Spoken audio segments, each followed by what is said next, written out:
So these orders all ready to go, get shipped today. This one's just pin mail, so it's in the little bubble mailer that I got for pins. And then these two, the customers bought prints and pins. So I'm using these larger cardboard envelopes that I've had saved.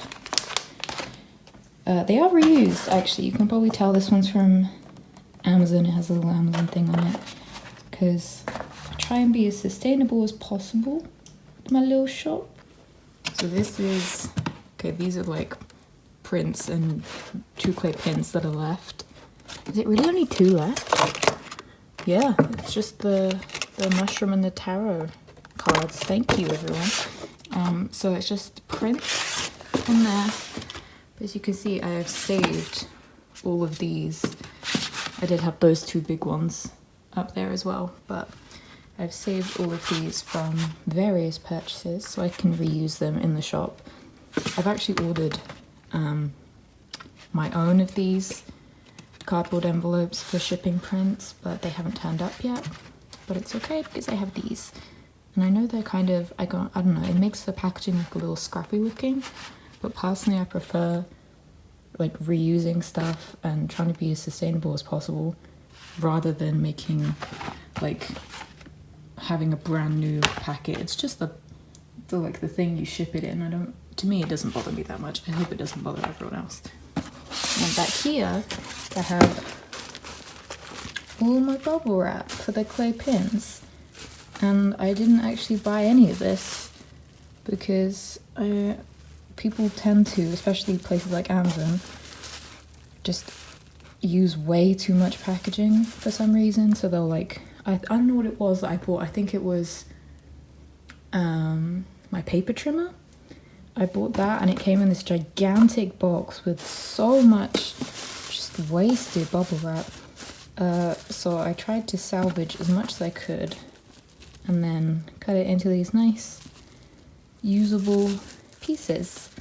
Obviously then had to trim off any bits that were already too squished or if the bubbles were popped and couldn't use it, but now I have all of this, so this is all reused, and I don't know, just try and be sustainable as possible with my business. Even though I am but a small little business, try my best. And these are the bubble mailers that I bought for clay pins. And you may be thinking, wow, that's a lot. But clay pins and clay pins is something that I'm going to be doing for the inevitable future with the shop updates. As I slowly refine the process of making them, I hope they're going to get better and better. So I've got a lot. And I also want to try making like acrylic charms. Because I found a place that I can get those done for a good price, so these are a good size for those as well. And I can also use these for stickers, so they're pretty. I feel like they were a good investment, and they were actually not too bad. Doing our recycling. We do be recycling.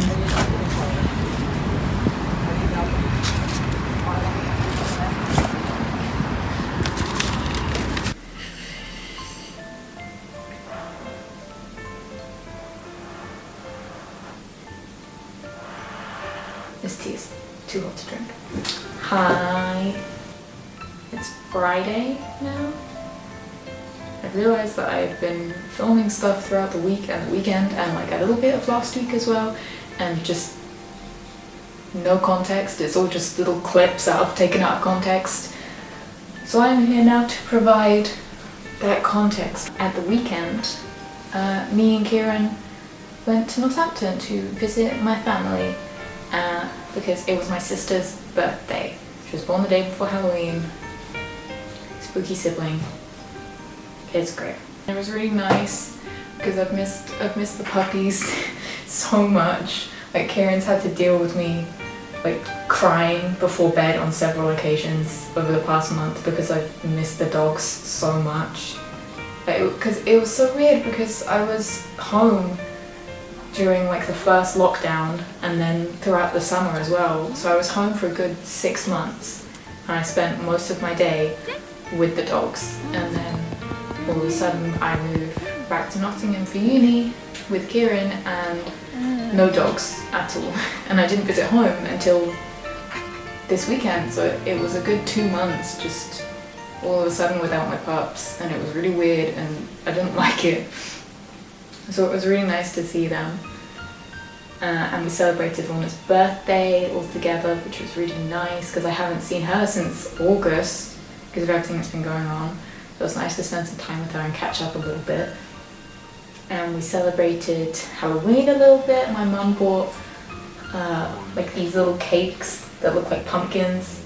They were really cute and they were really tasty as well. They were like almost like 60% icing because of the shape of them. But I like cake 60% icing, so I'm okay with that. I'm still dealing with like this eczema on my face, and it's on the back of my neck, and it's under my ear here and my chin, around my mouth, and the bit that's concerning is that it's around my eyes. And I'm still dealing with that at the weekend. So my mum took me to the pharmacy to like get some advice, and they told me that it's definitely, I've had an allergic reaction to something, and this is allergic eczema, which is a thing apparently. I found that so odd because I'm not allergic to anything. I've never had an allergic reaction to anything in my life.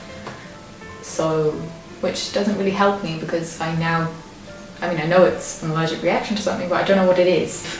And they gave me a bunch of stuff to like help try and get rid of it. But that unfortunately meant that I spent a large amount of the weekend sleeping and napping and generally being drowsy from these strong antihistamines they gave me.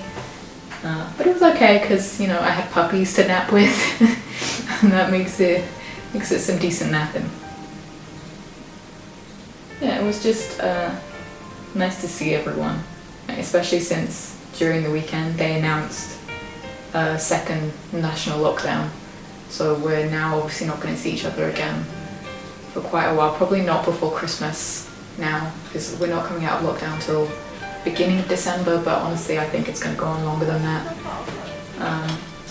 So just timing wise, it was nice to see everyone. I miss them all again already, especially the puppies. I can text and call everyone, like my family and stuff, but kind of hard to interact with dogs from afar. Okay, well that was the weekend and it's Friday today, so during the week, what happened? Oh, Kieran gave me a haircut. He helped me cut my hair. You could probably tell it is much shorter, which is amazing because it was way too long. And I didn't realize just how much I needed to cut until I started chopping. And then I told Kieran to shorten up the back for me, and there was just a whole pile of hair in the sink. We generally tried to get out a bit before lockdown hit on Thursday. So we went out shopping on Wednesday. Oh, there's a Christmas tree. There's a Christmas tree literally right outside our building because we live basically on top of a shopping centre.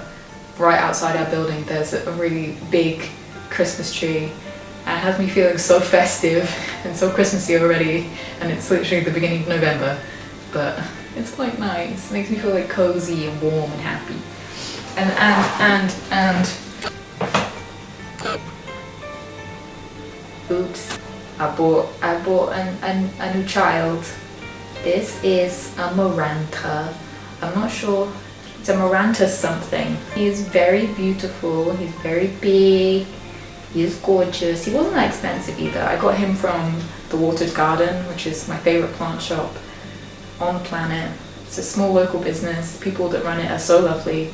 And I only walked out with one plant, which is a miracle, and that never happens. So yay, and it's already growing new leaves. It's so healthy and lovely.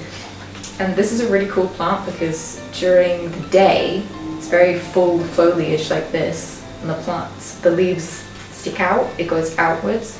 And then during the night, as soon as the light goes away, all of the leaves point up and it folds up like this. And I've been told that some Maranta, if they're big enough and if they like move quick enough or something, you can actually hear the leaves rustling because they move so much. It's really quite cool. I haven't had any rustling as of yet, but I'm just very happy with this little baby. I think some of his top leaves, he's already gone into a little bit of shock. Like you can see he's got like dark leaves here and then his top leaf here a little bit lighter, so I'm just going to be careful not to give him too much water or really do much with him now, just let him adjust to his new home. But I have put him up next to the humidifier because I know they like humidity, they prefer it, so yeah, fingers crossed that he adjusts. Okay, what else happened? Oh, I filmed some TikToks. I think this was last week actually, but I wanted to mention it. I filmed a few TikToks of like pack orders with me, just to show off my packing process for my Etsy shop, and it was really fun. I'm by no means a TikToker. I love TikTok. I spend way too much of my time on it. I think it's hilarious, and sometimes I learn stuff from TikTok, which is great, but I don't make TikTok videos. But I gave it a go, and I'm quite happy with how they turned out, and I also posted them on Instagram as reels. Oh, I added more things behind me on this wall because I finally got my pin board, my embroidery hoop pin board from home, and I put up this cute little Kew Gardens print and my photo card of V. But some nice things, and it's starting to fill out this wall a bit. I don't enjoy putting everything up at once. It's kind of nice to see how it grows organically, and then eventually it'll probably take over the whole flat. I did a cool thing today. Okay, wait there. I made shoes. Well, I didn't make shoes. These are Doc Martens that my sister got me because she's lovely. But I found this ribbon, this like leaf ribbon in Tiger, my favorite shop of all time. And I was like, that's adorable, I need it. And I wanted to turn them into laces. So I cut them into like 2 equal pieces and then I threaded them up. If you're gonna do that, top tip, leave the original laces on one of the shoes and then lace up the other one, copying the original shoe, because otherwise you'll forget how the laces go, because I know I did. But I worked it out. So I threaded them all up, and then just at the end I used tape to make like a DIY aglet, and then snipped off the excess of the ribbon and put on a little super glue to make sure it didn't fray or get weird. And I'm really happy with them. They're very cute. They're very cottagecore-y, which I love. I love cottagecore stuff. Also, I'm a plant bitch, so look. So cute. Very nice. Very fashion. Very cottagecore. I think that's it.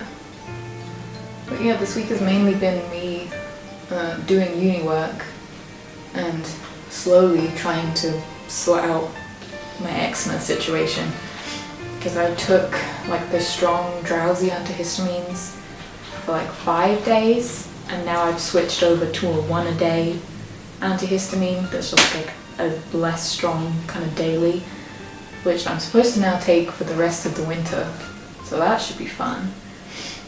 And I have like a whole new routine with washing my face and moisturizing and all that gunk with these creams and stuff they've given me. So yeah, without further ado, here is my new skin care, eczema care routine thing.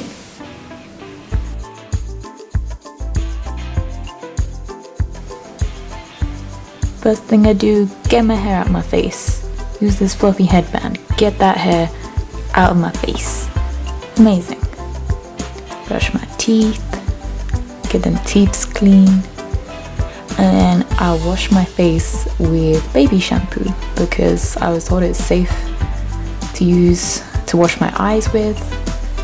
just to be safe because I have other eczema patches. I also use it on the rest of my face as well. And it's nice and gentle. Make sure to get those little patch under my ear and then rinse it all off. Pat my face dry. Patting, no rubbing. Usually I use a hydrocortisone cream for the eczema patch on the back of my neck. You use it for a few days and then you have break days. And today's one of those days, so not today. I then use Xeroderm ointment on my face, which is lovely and greasy. It's basically like putting Vaseline on your face, but it's really good and has helped my skin a lot. So I put that all over my little patches and then gently, very carefully on the eczema patches around my eyes.